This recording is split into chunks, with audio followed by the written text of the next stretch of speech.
Do you think police have a motive to fudge the figures when it comes to the number of crimes they are reporting compared to those that are getting rung through to Triple O? Well, look, the perception that statistics are being massaged really just undermines the confidence in the police, and it doesn't give people a bead on what's going on in terms of crime.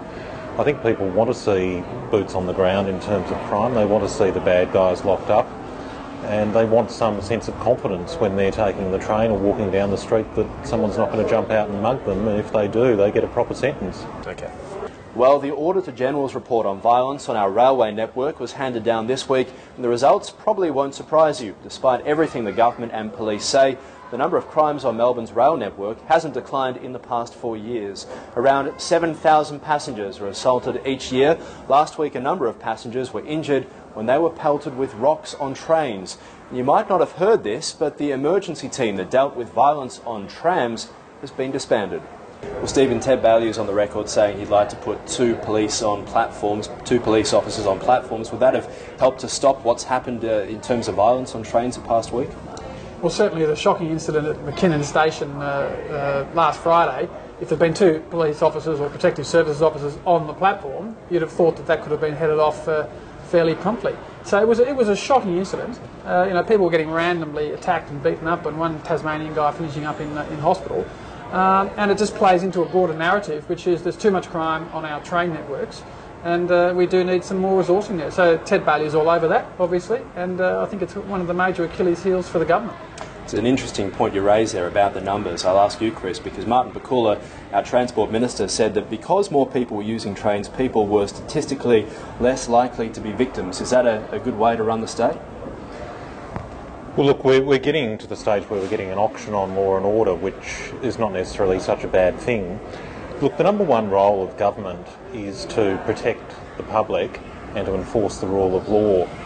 At the federal level, it's the Defence Forces. At the state level, it's the police forces. And there's a lack of confidence that that's being done here in Victoria at the moment. Ash, I'll ask you as the transport reporter for the Herald Sun, what is the biggest issue on the trains at the moment? Is it the lateness, is it cancellations, or is it safety? I think the problem for the state government at the moment is that there is a cluster of problems. As soon as they try and solve one problem, another one comes up, whether it be Mikey, whether it be Metro's poor performance, whether it be crime. There are just so many issues which demonstrates, that for many years this is public transport was a low priority issue, and that's it's all catching up on us now. It doesn't seem to be affecting patronage though, or is it? Do you think there would be more people using public transport, getting out of their cars if it was safer?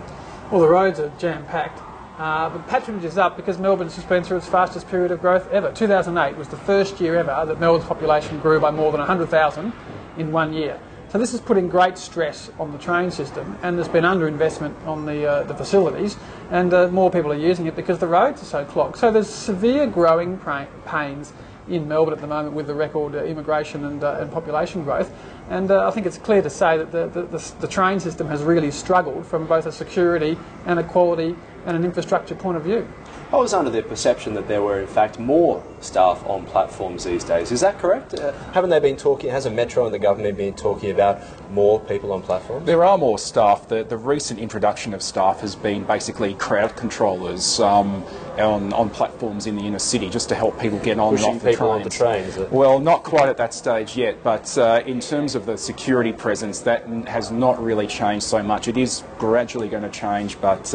most of the security guards, you see, are usually just trying to make sure people have their tickets rather than actual safety. Well, that's actually something that's come out of an Auditor-General's report this week, that's what people perceive, that authorised officers are there only to check tickets, but they are actually there to perform a security role as well. A bit of a side issue to this, and probably nowhere near as important as the long-term issues, but we have read this week as well that in terms of the World Cup, there will be no extra trains put on by Metro. I mean, this is the sort of thing you would expect, dare I say it, from Connex, wouldn't you?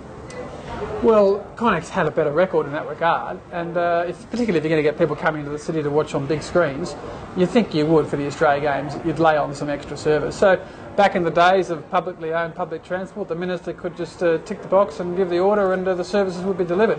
When you have the privatised model, you've got to negotiate. They're losing money, even though they get paid $900 million a year in subsidies to run the system. They're still finding it's very, very difficult, much harder than they thought. And clearly they've said, no, we're not going to put the extra service on. It's pretty frightening, though, when you see the city's train operator tell people to catch the bus to Burrong Ma, isn't that what's going on? Well, I think the question is who wants to be around in Melbourne at 4:30 a.m. in the morning at this time of year? I mean, think really. You'll be very surprised when it comes to the World Cup.